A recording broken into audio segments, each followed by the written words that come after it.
Mas kan kalau kita ngomongin emas fisik tuh ya bentuknya ribet nggak sih, jadi dibawa kemana-mana gitu. Belum lagi kalau misalnya nanti kita pindah ke negara lain gitu, terkait dengan ngebawa, misalnya kita punya banyak emas gitu terus dibawa-bawa kan kayak nggak secure. Gimana sih penjelasannya dibandingin sama aset-aset digital yang udah ada sekarang ya? Setuju.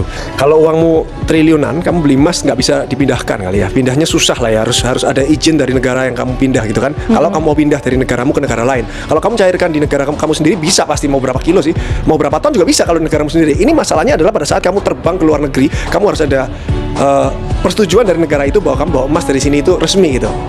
Kalau ada persetujuan bisa dibawa sebenarnya gitu kan. Cuma kan agak susah. Kalau aset digital lebih gampang. Tetap ada KYC loh. Misalnya kamu punya Bitcoin, misalnya ada 1000 Bitcoin gitu ya. Terus kamu mau pindahkan ke negara Dubai gitu. Kamu mau cairkan di Dubai 1000 Bitcoin, itu juga ditanya dari mana 1000 Bitcoinnya ini, nggak segampang itu dong. Gitu. Iya. Kalau 1 Bitcoin 10 Bitcoin ya gampang. Tapi maksudnya dengan kondisi mempunyai emas fisik kayak gitu, jadi suatu kekurangan nggak sih ketika kita emang pengen bawa-bawa kemana-mana tuh jadi tidak mudah gitu? Atau mungkin ada cara lain untuk bisa mempermudah dalam investasi emas ini, kepemilikannya?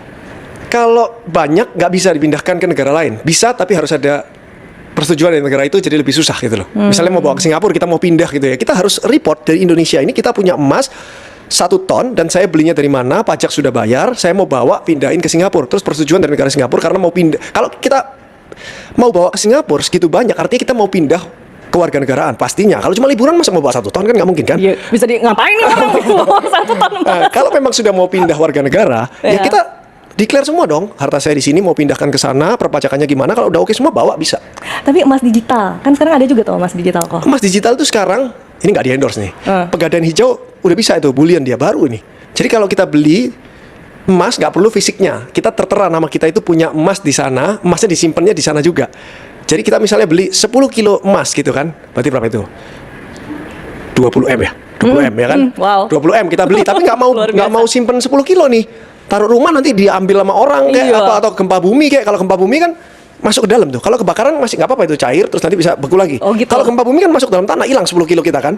Jadi kita milihnya emas digital di Pegadaian pemerintah itu bisa tuh. Udah bisa bullion itu dia. Tertera tapi ada spreadnya ya pasti untuk untung dia. Pada saat kamu mau cairkan, ya cuma bisa di Indonesia. Mana bisa kamu di Singapura terus kamu mau cairkan, saya punya emas digital di Pegadaian di Indonesia, kan nggak bisa juga dong. Sama aja. Minusnya di situ ya, plus minusnya.